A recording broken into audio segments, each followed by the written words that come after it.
Hey everybody, welcome back to another episode of Contemporary Cardboard. I'm Nick, and today we're checking out what comes inside World Wonders Mundo or Mondo World's Pack Expansion. So it's a very small box. I was surprised at the size of it, but let's see if it packs a punch. Alrighty, there's the lid there. What do we got inside?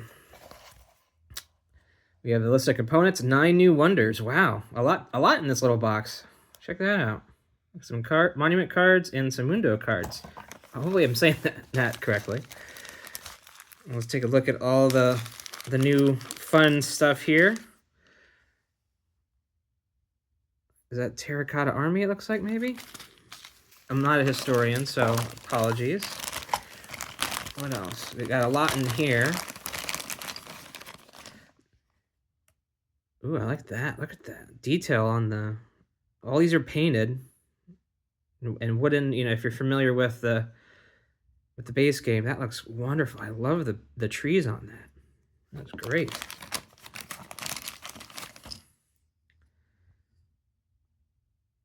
Wow, these are wonderful. I mean, no wonder everyone likes this game. I really like the base game. Wow, look at that. The water coming down. Looks really cool. I got these right up close to the camera so you get all the detail. There's a lot, I feel. Look at that. The flame everything. Very cool.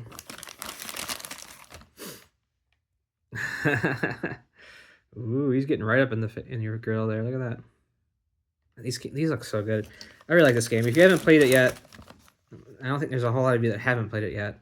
I highly recommend this kind of tile layer with these cool little miniatures.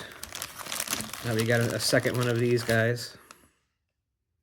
He looks to be the same, but this like the way they have to these come out in a set and they have to be placed in a certain way, right, on your board. Wow, look at that. Is that Stonehenge? That's Stonehenge, right? Or no? That looks really cool.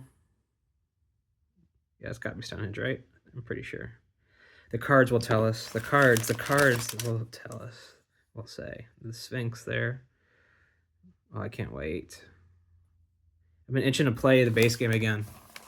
I mean, not that I was waiting to play for this to come in to play it. I was gonna play it the other week, and actually, this just showed up. I was like, "What is this mysterious packaging that showed up on my tracking?" I just don't remember, and like, turns out it was this expansion here. So the Heimdall Castle. So again, was it a victory point and I think that's what the ring's for, right? And it's been a little bit since I played. And then there's the footprint it takes up, and it has to touch two. I forgot what these are called. It has to touch a road. Has to be next to. Oh, this has to be next to a pyramid. Wow, that's cool. It makes total sense. So the Hanging Gardens of Babylon. That's what this is. Has to be adjacent to water, road, and a bibliothèque, a library. The Olmec colossal heads. Oh, from Legend of the Hidden Temple, right? Olmec. That makes sense. I'm interested. I'm gonna look that up. What between two has to be? Oh, between 2 and 6 spaces apart. It looks like maybe. I'm not gonna look up the rules, but I assume that's what it is. It needs to be adjacent to a tower. The Ark of Testfon, I believe. That's this guy here. Needs to be adjacent to a tower and a road. The Colossus of Rhodes needs to be over water. The middle, his legs have to straddle water, but they can be in or on water on land. And I'm blanking on what H means. It's a type of tile, and there needs to be used to a road. Stonehenge, yes. The big Stonehenge 3x3 needs to be next to farms. And the blanking on that ancestral spot, I believe it's called, or something along those lines. I feel bad not remembering. That has to be over a road. Yeah, Gate of All Nations. That's cool. It's like the entrance to the theme park. I remember the last time I played it, it felt like I was building a theme park, a la Roller Tycoon. So yeah, Terracotta Army needs to be next to a tech, I believe. That's what the T, if I remember right. And then here are, so these are the new Mondo cards. So there must be new ones for each. Is it just for the new one? It looks like these are just for the new wonders. And let's see. So they all similar. So it's the bottom. It's different. Yeah. So I guess it's the. See if I can look these up really quick in the rulebook here. Meant to be a quick video.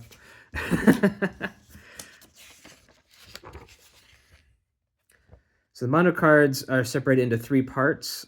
So the top part is the spaces and the types of terrain. And then B is the adjacencies required. And then the C, the bottom part, the new part here, victory points gained by purchasing this monument and the additional victory points gained by completing the objectives depicted before the end of the game. Players can earn at least 1 point for placing their monuments in their city, and up to 3 points for meeting their optimal requirements. Example: 4 or greater, 4 or more, and then the check means objective completed. The check mark is a check mark equals objective. So the Gate of All Nations. This is the card we're looking at here. Create a long, continuous road that passes through the middle of this monument. There must be a road tile in the center of this piece, and this piece counts towards the total length of the road. Okay, so the longer, so if it's 21 or longer, you get 3 points. If it's 16, or if it's at least 16, it's 2. Interesting. Okay. And as long as you do it, I guess you'd at least get 1. Interesting. And we'll read about one more here. Hanging Babylon, the Hanging Gardens of Babylon, surround this piece on all sides, similar to a city district. As soon as shown on the card, players may choose the position, the extremity of this monument on either land space or water space. Oh, the entrance to it. So just by placing it, I guess. The victory points gained by purchasing this monument. Victory points gained by purchasing this monument, and the additional victory points gained for completing the objective or objectives depicting both before the end of the game. Players earn at least 1 point for placing these monuments in their city. So that's at the bottom. The very bottom one is you get you at least get 1 for doing it. But then if you meet its second objective or third objective, but you get more points. I guess that's what it is. So this one, it wants to be completely surrounded, similar to a city, right?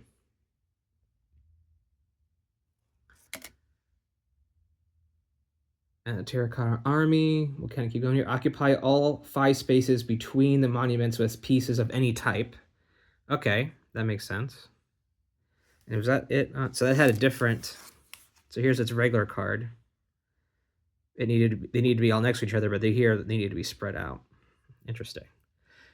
So you get 2 more points if you do it that way. See, these are just additional objectives. I'm surprised I guess they couldn't have special abilities for all the base ones either. So it's only for these special new ones have these Mondo cards, or Mondo. Let me know how I'm pronouncing it. If it's right or wrong. I'm sure it's wrong.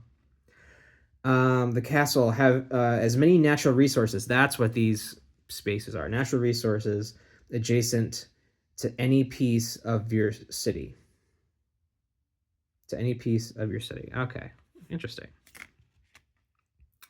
Oh yeah, here we go. The Olmec Colossus heads place many building tiles between the two heads. Players must leave 2 spaces to 6 spaces between the pieces of this monument when building it on the map. So place many building tiles between the 2 heads. Oh, at the bottom. Oh, okay. So yeah, when placing it normally, right, you need to have space, but the more building types, the more. If you have 2, it's worth. If you have at least 2 buildings between the heads, 2 points. 3 or more, 3 points. I gotcha. Stonehenge looks interesting here. Have a large population in your city. Resource board side A, because there's side A and side B. If you have, so I guess this is based off of your population at the end of the game. So resource board side A, if you have greater than 10, it gets 2 points. 12 points, you get 12 points. 12 point population, you get 3 points. So the more population, the better. And there was 10 and 12, 12 and 14. More pop, the better. And then let's see. This is the arc.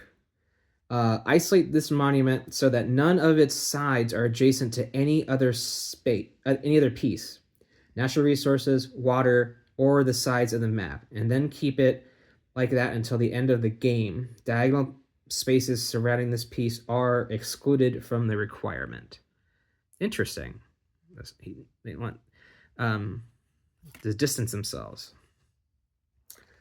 The Colossus of Rhodes, place many building tiles adjacent to water spaces. So I guess anywhere on your anywhere on your map, right?